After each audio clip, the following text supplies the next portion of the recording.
Sekian perkenalan singkat dari saya. Saya akan mereview buku Introducing to Sociology oleh Henry Tischer. Bagian 1, Studi Masyarakat. Sosiologi adalah studi ilmiah tentang masyarakat manusia dan interaksi sosial. Sebagai sosiolog, tujuan utama kami adalah untuk memahami situasi sosial dan mencari pola yang berulang. Kami tidak menggunakan fakta secara selektif untuk menciptakan talk show yang hidup, menjual koran, atau mendukung satu pihak sudut pandang tertentu.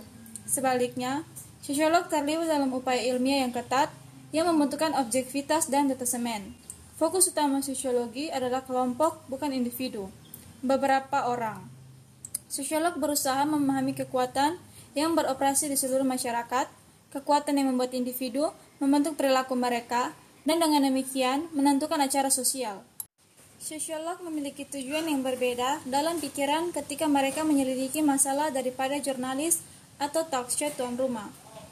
Pembawa acara talk show televisi perlu membuat program menghibur dan mempertahankan peringkat tinggi, atau pertunjukan mungkin dibatalkan.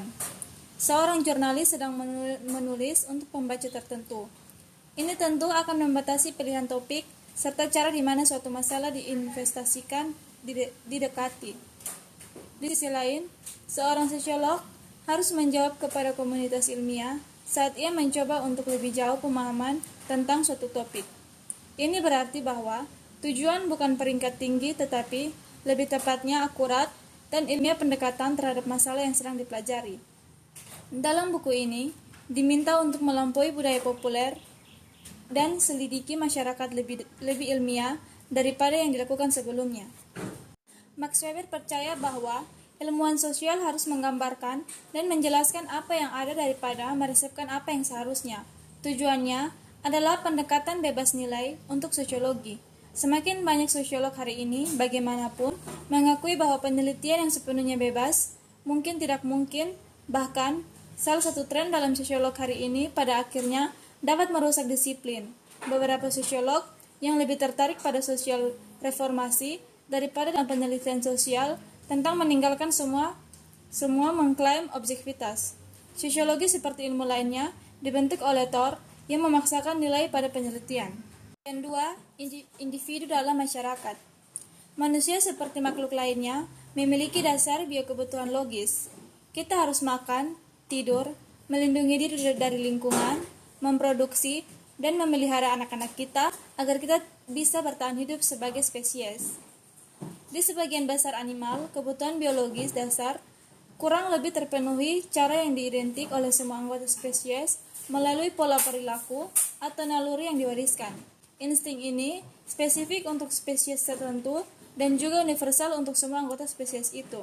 Dengan demikian, perilaku nalurial lebih jarang yang berputar dari spesies laba-laba tertentu, konstan, dan tidak berbeda secara signifikan dari satu anggota individu dari suatu spesies ke spesies lainnya. Ini tidak berlaku untuk manusia yang perilakunya sangat berubah-ubah, baik secara individual maupun kultural. Bahasa memungkinkan manusia untuk mengatur dunia sekitar mereka ke dalam kategori kognitif berlabel dan gunakan label untuk berkomunikasi satu sama lain. Oleh karena itu, bahasa memungkinkan pengajaran yang dengan berbagai nilai, norma, dan budaya non-material yang kita baru saja bahas. Ini menyediakan sarana utama melalui budaya mana yang ditransmisikan dan fondasinya kompleksitas pemikiran dan pengalaman manusia terletak. Bahasa memungkinkan manusia untuk melampaui batas tions yang dipaksakan oleh lingkungan mereka dan evolusi biologis solusi. Butuh puluhan juta tahun biologis evolusi untuk menghasilkan spesies manusia. Di sisi lain, tangan dalam hitungan dekade, evolusi budaya telah memungkinkan kita untuk melakukan perjalanan ke bulan, biologis perilaku. Mereka menentukan bagaimana orang benar-benar berperilaku. Mereka mencerminkan fakta bahwa perilaku seseorang dipandu oleh norma serta situasi yang unik. Bagian 3, ketimpangan sosial. Kelas sosial terdiri dari kategori orang yang berbagai kesempatan yang sama, ekonomi dan kejuruan yang serupa posisinya, gaya hidup yang sama, dan sikap dan perilaku yang sama. Suatu masyarakat yang memiliki beberapa kelas sosial dan mobilitas sosial didasarkan pada sistem kelas stratifiksi. Batas kelas dipertahankan dengan membatasi interaksi sosial, perkawinan campuran, dan mobilitas ke dalam kelasnya. Beberapa bentuk sistem kelas biasanya ada di dalam semua masyarakat industri, apakah mereka kapitalis atau komunis. Mobilitas sosial dalam sistem kelas seringkali menghasilkan struktur pekerjaan yang terbuka, pekerjaan singkat yang lebih tinggi kepada siapa saja yang memiliki pendidikan dan pengalaman yang dibutuhkan. Kelas menengah atas terdiri dari bisnis yang sukses dan orang-orang profesional dan keluarga mereka. Mereka biasanya tepat di bawah puncak dalam hierarki organisasi. Tapi masih perintah pendapatan yang cukup tinggi. Bahkan aspek kehidupan mereka didominasi oleh karir mereka. Dan keberhasilan yang berkelanjutan di bidang ini adalah pertimbangan jangka panjang. Orang-orang ini sering memiliki pendidikan tinggi seperti properti dan memiliki cadangan tabungan. Mereka biasanya tinggal di rumah yang nyaman, di area lebih eksklusif dari sebab komunitas, aktif dalam kelompok sipil, dan dengan hati-hati merencanakan masa depan. Mereka yang sangat mungkin milik gereja yang paling dominasi umum yang diwakilkan oleh presbiter, episkopal, kongregasionalis Yahudi, dan unitarian universitas. Bagian 4. Institusi. Dalam bab ini, kita mulai dengan memeriksa politik lembaga. Pada akhirnya, ekonomi terkait erat dengan sistem politik, dan kami akan memeriksa hubungan itu juga. Politik adalah proses di mana kekuasaan didistribusikan, digunakan, dan keputusan dibuat. Bab ini menjelaskan apa unik tentang sistem dua partai, di mana sistem politik Amerika cocok dengan seluruh spektrum dari institusi politik. Kami kemudian melanjutkan untuk memeriksa hubungan antara sistem politik dan lingkungan sistemnomik. Max Weber menyebutkan kekuasaan sebagai kemampuan untuk melaksanakan kehendak seseorang atau kelompok, bahkan dalam keadaan adanya penolakan atau penentangan dari orang lain. Dalam artinya, kekuasaan adalah kemampuan untuk membuat orang lain menuruti keinginannya. Seringkali melalui ancaman atau penggunaan sanksi yang sebenarnya hukuman atau paksaan. Dalam beberapa hubungan, pembagian kekuasaan dieja jelas dan didefinisikan secara formal. Pengusaha memiliki spesi kekuasaan fisik atas karyawan, perwira tentara dan tentara personel, kapten kapal di atas kru mereka, profesor atas siswi.